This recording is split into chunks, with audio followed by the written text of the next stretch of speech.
नमस्कार मंडळी, साध्या सोप्या रेसिपीज मध्ये मी पूनम तुम्हा सगळ्यांचं मनापासून स्वागत करते।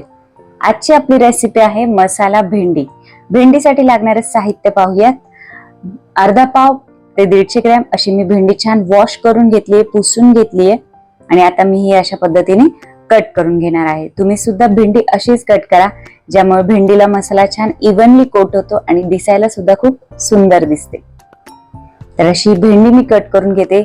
या भेंडीमध्ये आपण टोमॅटो आणि पावभाजी मसाल्याचा वापर करणार आहे, त्यामुळे ही भेंडी टोमॅटो भेंडी किंवा पावभाजी भेंडी सुद्धा तुम्ही याला म्हणू शकता। याच्यामध्ये कांदा लसूण असं काहीच नाही वापरणार आपण, त्यामुळे ही भेंडी जैन भेंडी म्हणून सुद्धा होऊ शकते। लागणारे साहित्य पाहूयात। अर्धा चमचा पावभाजी मसाला, हिंग थोडासा, हळद पाव चमचा, मीठ चवीपुरतं, 1 चमचा धने पावडर, अर्धा चमचा मिरची पावडर, जिरे मोहरी, तेल 1 चमचा, कोथिंबीर बारीक चिरलेली आणि अर्धा टोमॅटो मी इथे बारीक कट करून घेतला आहे।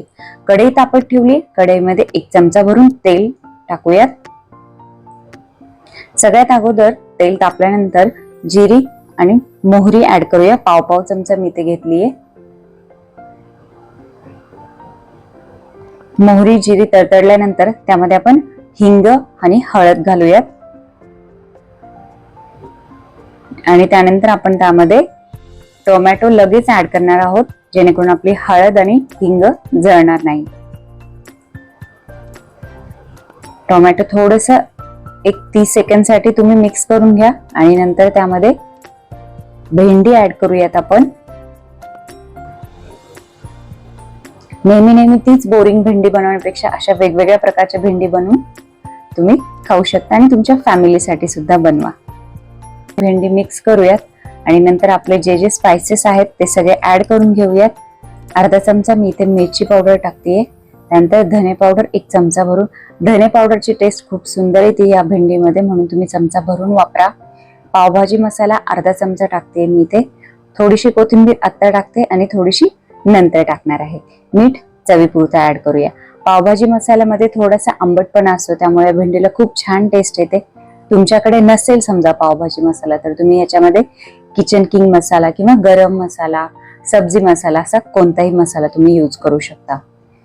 1-2 मिनिटांसाठी मी भेंडी छान मिक्स करून वाफ घेतली आणि त्यामध्ये आता हा शेंगदाण्याचा कूट मी 1 चमचा भरून ऍड करते। इन्ग्रेडियंट मध्ये मी हा सांगायचा विसरले होते, पण तुम्ही सुद्धा आठवणीने टाका आणि आणखी थोडीशी कोथिंबीर घालून मी ही भेंडी छान मिक्स करून घेतेय।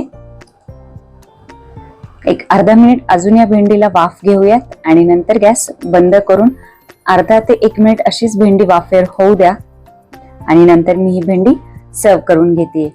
चवीला खूप छान होते ही भेंडी। नेहमी तीच भेंडी बनवण्यापेक्षा जरा वेगळी भेंडी तुम्ही नक्की ट्राय करा। रेसिपी शेवटपर्यंत पाहता त्यासाठी thank you so much. Bye bye.